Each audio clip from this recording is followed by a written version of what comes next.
Hola, ¿cómo están, chicos? Realmente le doy gracias a Dios por este tiempo que nos ha permitido compartir. Ya tenemos 4 semanas de hacer estos videos y le doy gracias a Dios porque es una oportunidad que nos está dando para poder compartir de la palabra de Dios en estos momentos que no nos podemos reunir. El título de hoy que quise ponerle a la reflexión es 40 años puliendo la vasija. Recuerde que hemos estado hablando de Moisés la semana pasada y en las otras hablábamos del pueblo de Israel también. Y cómo Moisés, Dios lo usó para sacar a su pueblo y llevarlo por el desierto. Pero de la semana pasada a esta estábamos haciendo énfasis en la vida de Moisés como tal. Bueno, habían pasado ya 40 años desde que Moisés había llegado desde Egipto a la tierra de Madián.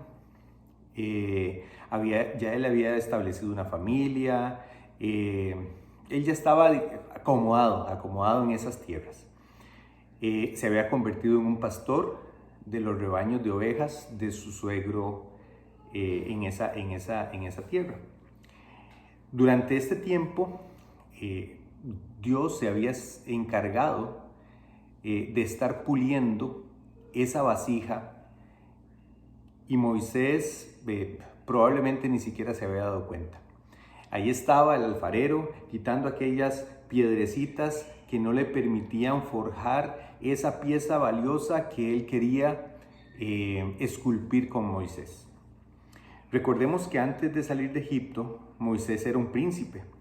Vivía en el palacio y había tenido la oportunidad de formarse con la mejor educación que en la época nosotros podríamos habernos imaginado. Probablemente su currículum era de los mejores a las que cualquier persona de la época podría aspirar. Pero junto a esta gran capacitación había orgullo, vanidad, vanagloria, hasta impulsividad. El problema de Moisés no estaba en sus conocimientos, no estaba en su educación, no estaba en su posición social. El problema de Moisés estaba en su corazón. Y en su corazón lo que había en ese momento era orgullo, probablemente había también, Dios tenía que pulir parte de esa prepotencia probablemente que él tenía al pertenecer a una familia real como la que tenía, donde nunca le había faltado nada. Y fue lo que Dios hizo durante estos 40 años. Luego que Moisés huye por el desierto y llega a las tierras de Madián, él se establece en ese lugar, forma una familia, pero Dios lo está moldeando. En el capítulo 3 de Éxodo se nos dice que un día Moisés tomó las ovejas de su suegro y imagínense lo que es llevar a pastar un rebaño de ovejas en un desierto. Tenían que ir a buscar pastos en lugares lejanos. Entonces dice la Biblia que él un día tomó este rebaño y se lo llevó lejos de donde él vivía. Y se lo llevó a pastar cerca del monte Sinaí, o monte Oreb, que era o que se conocía como el monte de Dios. Y Dios tenía para él una linda experiencia en este lugar. Dios tenía para Moisés un plan especial al llevar las ovejitas a pastar al monte Sinaí. Dice la Biblia que estando Moisés en este lugar, ve hacia el monte y ve un arbusto, una zarza que estaba encendida en fuego. Pero lo que más le llamó la atención a Moisés es que aunque esta zarza estaba encendida en fuego, no se consumía. El fuego no se apagaba, no se quemaba rápidamente, ¿verdad? Y dijo, no, aquí lo que yo estoy viendo es increíble. Yo tengo que ir a ver por qué esa zarza no se consume. ¿Okay? Dice la Biblia que, Moisés sale, ¿verdad? A ver qué es lo que pasaba en esa zarza. Y cuando él se está acercando, dice la palabra de Dios que el Señor vuelve a ver que Moisés se acercaba. Y Dios llama a Moisés, ¿verdad? Y Moisés le responde, heme aquí. Esta frase, heme aquí, nosotros la vemos en la Biblia repetida en varias ocasiones con varios personajes a los que Dios le hace un llamado específico. Abraham, Moisés, lo vemos también en Isaías, ¿verdad? Y esta expresión es, Señor, aquí estoy, mi oído está atento para escucharte, voy a ponerte atención y voy a obedecerte. Voy a leerles Éxodo 3 del 5 al 8. Dice así: no te acerques más, le advirtió el Señor. Quítate las sandalias porque estás pisando tierra santa. Yo soy el Dios de tu padre, el Dios de Abraham, el Dios de Isaac, el Dios de Jacob. Quiero que hagamos énfasis en esto.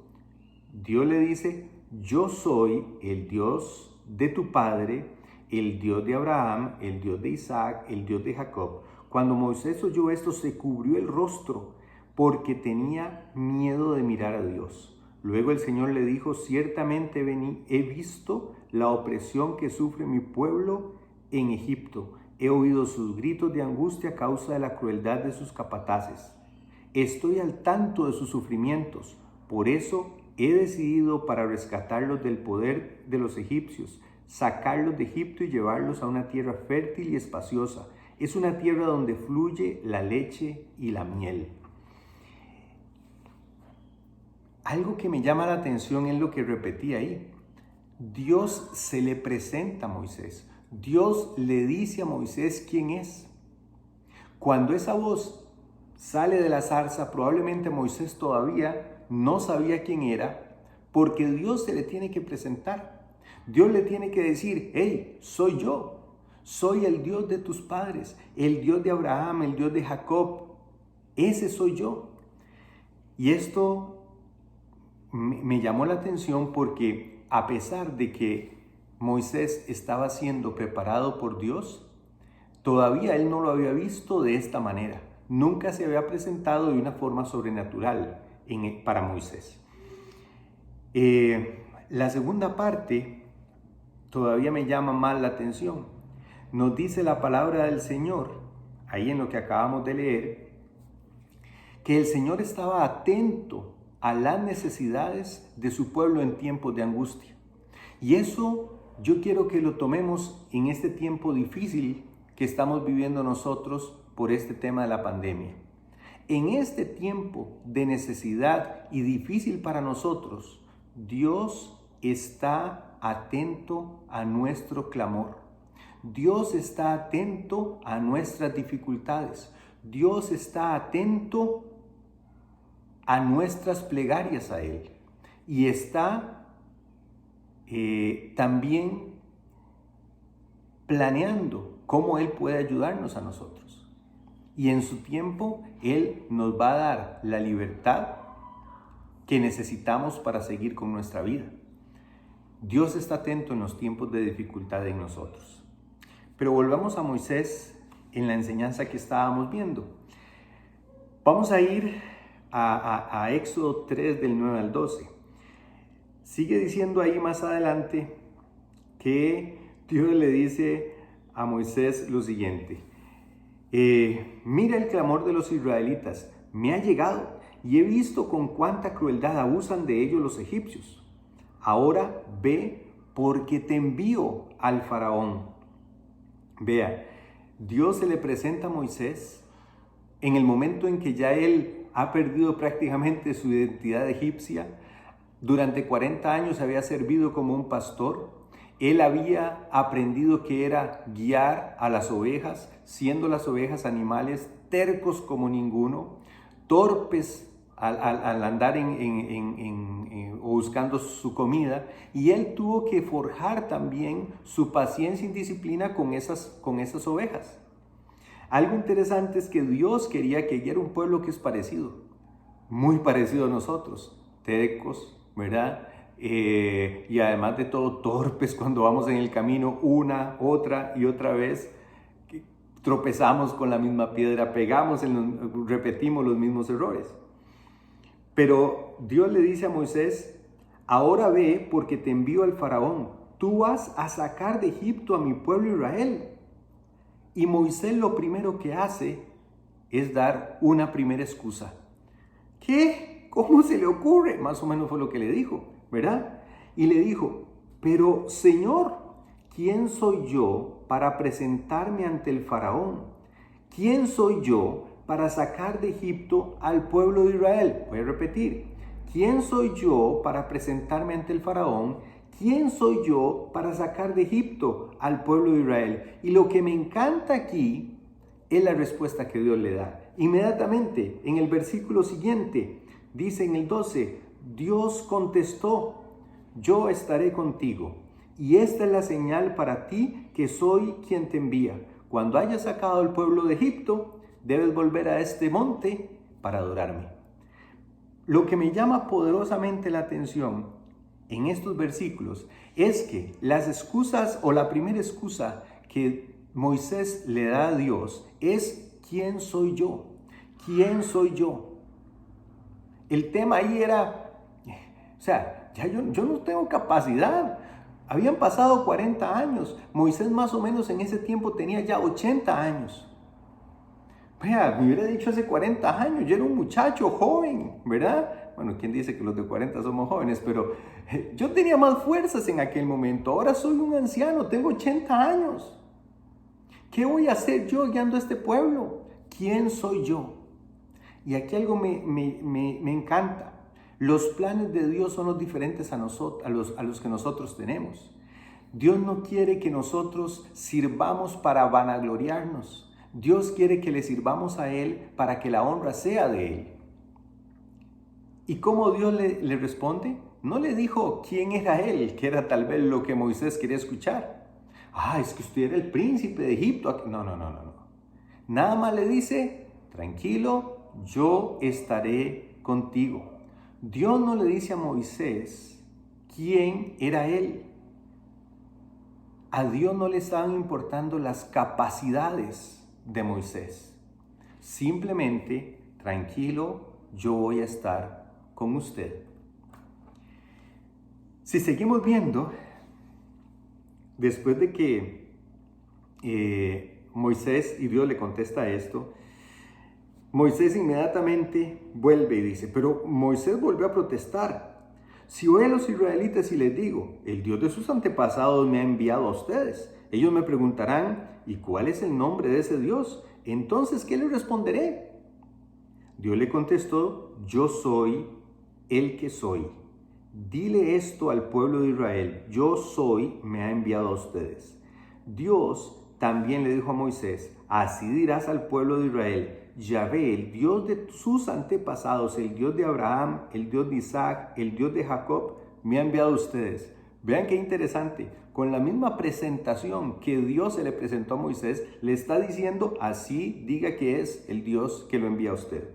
Este es mi nombre eterno, este es mi nombre eterno, el nombre que deben recordar por todas las generaciones. Yo creo que cuando nosotros queremos servir al Señor, no tenemos que olvidarnos a quién servimos. Es a ese Dios eterno, el nombre que deben recordar todas las generaciones. Los que somos padres, nuestra responsabilidad es que nuestros hijos recuerden ese nombre eterno y que lo pasen de una generación a la siguiente. Es interesante que si nosotros seguimos viendo a Moisés cuando Dios se le presenta, y en el capítulo 4 viene la tercera excusa que Moisés da. Sin embargo, Moisés vuelve a protestar, dice la palabra de Dios. ¿Qué hago si no me creen? Otra vez, ¿qué hago si no me creen a mí? ¿Qué pasa si no me hacen caso a mí? ¿Qué hago si me dicen, el Señor nunca se te apareció? Y esto me encanta, porque cuando nosotros servimos a Dios, no nos tienen que creer a nosotros, ni hacer caso a nosotros. Es al mensaje que nosotros llevamos. Obviamente, esto nos compromete a nosotros. a vivir una vida que sea consecuente a lo que estamos predicando. Eso se llama testimonio. Dios nos llama a vivir una vida de testimonio para que nuestras acciones no hablen más fuerte que nuestras palabras. Y algo también que es precioso aquí es que cuando Moisés da esta excusa, Dios le dice, ok, y estas 3 veces que Dios le está hablando a Moisés, Dios le habla con toda la paz, con toda la paciencia, ¿verdad? Le dice, bueno, te voy a dar 3 señales. La primera, vea la vara que usted tiene. ¿Qué es lo que anda ahí? Bueno, es una vara de un pastor, ¿verdad? Un cayado de un pastor. Bueno, la primera señal la va a hacer con eso. Tire eso al suelo, ¡pah! Se convierte en una serpiente. Tómela de la cola, se vuelve a convertir en la vara. Esa es la primera señal. Si no le hacen caso, métase su mano debajo de su túnica y le sale blanca la mano toda enferma. Vuélvasela a meter. Una mano sana. La tercera, si todavía no le hacen caso, tome un poco de agua del río Nilo, tíralo al suelo y se convertirá en sangre. Esas 3 señales le doy. Y Dios en este momento tenía que manifestarse de una forma sobrenatural, con milagros, podríamos decir, fuera de lo común, porque necesitaba que lo volvieran a conocer. Cuando Moisés llegaba a Egipto, las personas en Egipto habían hablado de muchos dioses y probablemente habían hablado del Dios de Israel, pero todavía no lo conocían. Muchos de nosotros tenemos mucho tiempo probablemente de asistir a una iglesia. Y aquí no estoy hablando solamente de iglesias evangélicas. A mí me llevan a la iglesia desde que yo ni me acuerdo, siempre le digo a los muchachos de mi iglesia. Y tal vez sea su caso también. ¿Cuánto tiempo tiene usted de ir a su congregación? Y no le estoy hablando de una congregación necesariamente evangélica, a su congregación, a su iglesia. Hemos escuchado hablar de Dios durante mucho tiempo, pero probablemente todavía no lo conocemos. Era lo que le pasaba al pueblo de Israel. Habían oído hablar mucho tiempo del Dios de sus padres, pero todavía no lo conocían. Y Dios tenía que manifestarse de esta forma milagrosa. Yo creo que hoy es una buena oportunidad para decirle a Dios, Dios, quiero conocerte personalmente. Quiero conocerte como tú eres. Tengo mucho tiempo de escuchar de vos, pero todavía no te conozco. Quiero hacerlo. Hoy es un buen día para eso. Después, Moisés, a pesar de todas las señales que Dios le está dando, no estaba convencido todavía y el miedo lo tenía cegado y no los dejaba escuchar. Vea lo que dice su cuarta excusa en Éxodo 4. Pero Moisés rogó al Señor, oh Señor, no tengo facilidad de palabra. Nunca la tuve, nunca fui un excelente orador. Ni siquiera ahora que tú me has hablado, se me traba la lengua y se me enredan las palabras. Entonces el Señor le preguntó, ¿quién forma la boca de una persona? ¿Quién decide que una persona hable o no hable, que oiga o no oiga, que vea o no vea? ¿Acaso no soy yo, el Señor? Ahora ve. Otra vez le dice, yo estaré contigo, precioso. Yo estaré contigo cuando hables y te enseñaré lo que debes decir. Pero Moisés suplicó de nuevo y le dijo, te lo ruego por favor, Diosito, envía a cualquier otro. Y entonces el Señor se enojó. Hasta este momento se enojó con Moisés y le dijo, de acuerdo, ¿qué te parece tu hermano Aarón, el levita? Sé que él habla muy bien. Mira, ya viene en camino para encontrarte y estará encantado de verte. Habla con él y pon las palabras en su boca. Yo estaré con los dos cuando hablen y les enseñaré lo que tienen que hacer. Aarón será tu vocero ante el pueblo. Él será tu portavoz y tomarás el lugar de Dios ante él al decirle lo que tiene que hablar. Esto me encanta, lleva contigo tu vara de pastor y úsala para realizar las señales milagrosas. Aquí algo que me encanta es que Dios no ve nuestro currículum necesariamente. Dios ve nuestro corazón. Puede usar nuestros conocimientos, sí, claro, pero no es para que nosotros nos vanagloriemos de lo que nosotros conocemos o cómo nos expresamos o qué es lo que nosotros decimos. El servicio de Dios, la honra y gloria es solo para Él. Nada más. Y Dios es celoso en eso. Quiero motivarlo hoy a ustedes a poner todas sus capacidades en el servicio de Dios. Todos esos dones, talentos, capacidades que usted tiene. Si usted ya es profesional, su profesión o su oficio, úselo para el servicio de Dios. Dios nos ha capacitado a nosotros. Y cuando nosotros ponemos nuestros dones, servicios, talentos, profesiones al servicio de Dios, sé que Dios nos va a poner las palabras que necesitemos. Si usted es médico, si usted es abogado, si usted es maestro, por ejemplo, usted sabe que cuando usted está hablando a veces necesita palabras, necesita algo para dar un diagnóstico, y usted puede sentir como Dios le revela a usted lo que tiene que decir. Si usted trabaja en una oficina, igualmente. Si usted atiende público, igual. Si usted es un vendedor, lo mismo. Y usted, cuando llegue la gente a darle la gloria a usted no la puede aceptar. Usted solo puede decir gracias a Dios. Solo puede decir gracias a Dios porque es a Él el que le dio a usted las palabras para poderlo hacer. Igual que Moisés. Moisés lo tenía claro. Yo no soy bueno hablando, pero Dios me da las palabras para que yo pueda hablar. Yo no soy tal vez el mejor en esto, pero Dios me capacita para hacerlo. Y así la gloria y la honra siempre son para Dios. Para terminar, las últimas palabras que decía ahí, lo que le leí en Éxodo, en el capítulo 4, versículo 17. Lleva contigo tu vara de pastor. Dios le está diciendo a Moisés, no olvides quién eres y de dónde has venido, de dónde te he traído. No olvides tu pasado. No olvides todo esto que me acaba de decir, todas estas excusas, porque esto es la forma que yo me voy a revelar para que la honra y la gloria sea para mí y no para una persona. Que todo lo que nosotros hagamos no es para el Señor, no va a ser por nuestras capacidades, sino porque Dios es el que nos ha dado los dones y talentos para servirle a Él y dar testimonio a otros de nuestro Dios. Creo que este es el mensaje de hoy. Use su vida para el servicio del Señor y que su testimonio sea consecuente con lo que usted predica. Dios lo bendiga mucho, que esta semana sea una semana en la cual pueda ver la mano de Dios obrando y cómo Dios lo usa por medio de lo que a usted le gusta hacer, de su trabajo, de su oficio. Dios lo bendiga, que pase una excelente semana.